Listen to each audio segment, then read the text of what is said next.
Halo, kami dari kelompok 7. Halo, perkenalkan, nama saya Brahma Serengga Putra, bisa dipanggil Bram.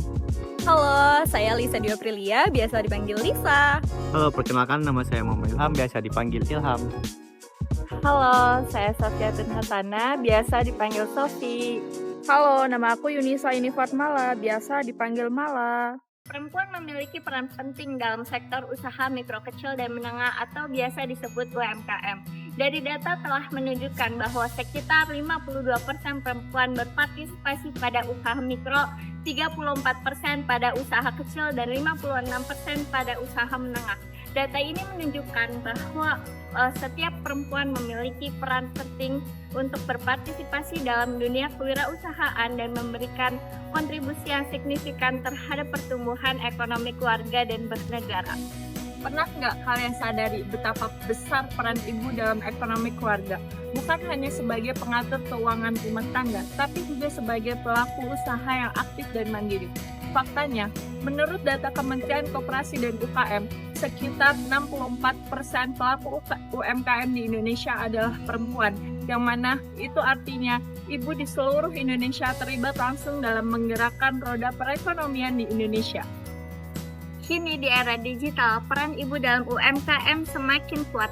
Mereka tidak hanya menghasilkan, tetapi juga menciptakan lapangan kerja, menginspirasi komunitas, dan ikut serta dalam pengentasan kemiskinan. Pemberdayaan perempuan dalam kewirausahaan bukan hanya soal ekonomi, ini soal keadilan, kemandirian, dan masa depan bangsa. Karena ketika ibu berdaya, keluarga sejahtera, dan Indonesia pun makin tangguh. Di balik krisis, ada sosok yang tetap berdiri tegar, bukan hanya di dapur, tapi juga di medan ekonomi. Ia adalah ibu rumah tangga. Penelitian kami menggunakan pendekatan deskriptif kualitatif, di mana kami menggali cerita dari 5 ibu rumah tangga dari kota hingga pedesaan, lewat wawancara semi terstruktur dan juga kuesioner terbuka. Nah, dari hasil wawancara, muncul cerita-cerita nyata. Di antaranya ada yang menjual jajanan, bertani, hingga merintis usaha dari rumah. Inilah bentuk nyata dari edit worker effect, yaitu saat ibu melengkapi bahkan menggantikan peran pencari nafkah utama. Tetapi jalan mereka tak selalu mulus, hanya 1 dari 5 yang berani melangkah ke ranah digital. Pelatihan? Wah, itu masih jadi impian sebagian besar. Dari kacamata kewarganegaraan, kontribusi mereka layak diakui, karena sejatinya mereka menjalankan sila kelima, Pancasila, yaitu keadilan sosial bagi seluruh rakyat Indonesia. Kisah mereka bukan sekadar cerita harian, ini adalah bukti nyata bahwa perempuan, khususnya para ibu rumah tangga, bukan hanya pelengkap. Mereka adalah fondasi keluarga, pahlawan ekonomi yang berdampak besar dalam kehidupan berbangsa. Tapi masih banyak dari mereka yang belum tersentuh oleh teknologi, belum paham cara memasarkan produk secara digital. Nah, disinilah kita sebagai generasi muda punya peran penting. Kita yang melek digital, ayo turun tangan. Ayo bantu mereka kenal digital marketing. Bantu usaha kecil mereka jadi lebih efektif, efisien, dan naik kelas. Yuk, bareng kami, kita bisa mulai dari hal kecil. 1 kali bertemu, 1 kali diskusi bisa jadi perubahan besar. Karena perubahan sosial itu bisa dimulai dari kita. Yuk, let's go! Enak nih lontongnya. Pengen tanya dulu deh. Ya, tuh caranya. Halo Ibu. Saya boleh bertanya Bu. Ibu, untuk lontongnya hari ini laku berapa?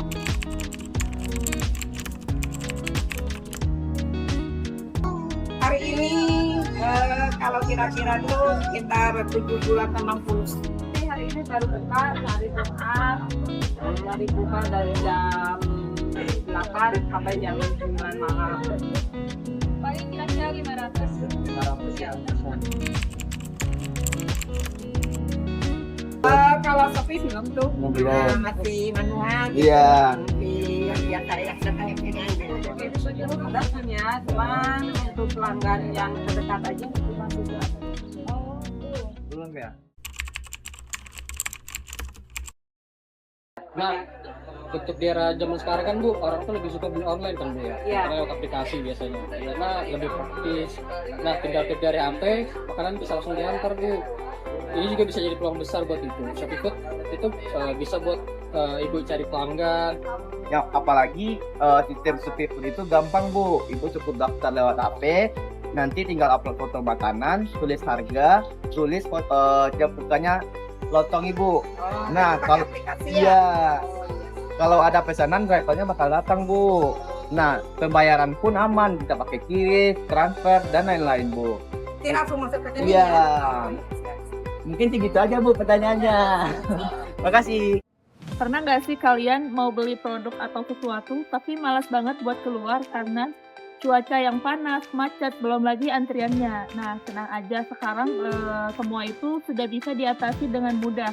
Ada banyak platform digital yang siap membantu, mulai dari e-commerce yang buat belanja kebutuhan sehari-hari, sampai layanan antar pesan makanan yang bisa langsung antar ke depan pintu rumah kalian. Lapar, tapi males buat keluar. Nah, tinggal buka aplikasi GoFood atau Shopee Food, pilih makanan favorit kalian, dan tunggu sebentar, makanannya langsung sampai. Terus butuh barang elektronik, parfum, skincare, baju, atau keperluan rumah lainnya, tinggal buka Shopee, Tokopedia, atau e-commerce yang lainnya, semua kebutuhanmu ada di sana. Jadi praktis, lengkap, dan sering ada promo yang menarik. Hari ini belanja itu nggak perlu ribet, nggak perlu keluar rumah, nggak perlu macet-macetan, cukup klik pesan dan tunggu di rumah, mudah, praktis, dan pastinya nyaman. Nah, di era digital, semuanya jadi lebih simpel. Yuk, manfaatkan teknologi buat hidup yang lebih praktis.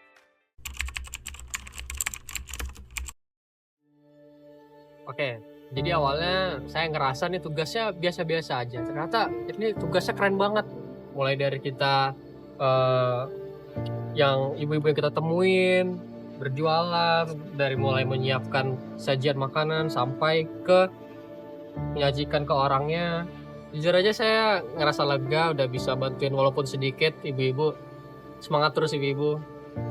Oke, dalam tugas ini sih saya ngerasa nggak begitu kesulitan karena emang sebelumnya udah kami explore lebih dalam kan. Nah, di sini saya tinggal lebih memahami case-case nyata apa yang ada dialami oleh ibu rumah tangga.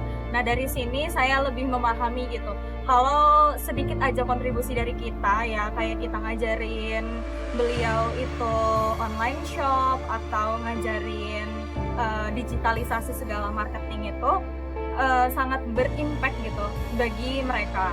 Nah, oleh karena itu di sini saya sangat senang banget sih dan makin bersemangat gitu buat ngerjain dan nyelesain project ini. Terima kasih. Oke, saya merasa sedikit gugup atau merasa sedikit takut lah saat mewawancarai ibu-ibu. Tapi di sana saya belajar kalau gugup itu membuat kita menjadi lebih takut. Cobalah kita melawan rasa takut untuk tugas ini gitu. Nah, bukan cuma sekedar ngajarin, tapi kayak jadi lebih bagian dari kecil dari kehidupan kita. Itu perasaan yang bikin nggak mau cepet-cepet ngelarin tugas ini. Rasanya pengen bantu lebih jauh ibu-ibunya. Oke, jadi perasaan saya dalam mengerjakan video proyek sosial ini tuh sebenarnya seru banget ya. Terus jadi saya tuh merasa respect gitu, ternyata peran ibu-ibu dalam ekonomi keluarga itu luar biasa gitu. Terus dengan adanya video ini juga jadi kita bisa mendengarkan suara-suara ibu-ibu dalam peran ekonomi keluarga itu seperti apa sih. Pokoknya dengan saya mengerjakan video proyek sosial ini jadi tahu banyak gitu terkait peran ibu dalam keluarga. Pokoknya seru banget meskipun itu melelahkan. Jadi pas ngeliat hasil dari tugas ini jadi makin sadar ternyata ibu-ibu yang awalnya ragu dan nggak percaya diri gitu sekarang jadi bisa mandiri dan pede upload dagangannya sendiri. Nah, ternyata sekecil apapun usaha kita bisa jadi titik balik buat orang lain. Terus selama proses ini perasaan saya bangga dan selama ngerjain tugas ini seru, terharu, dan makin yakin kalau pemberdayaan itu benar-benar bisa dimulai dari niat baik dan ketulusan.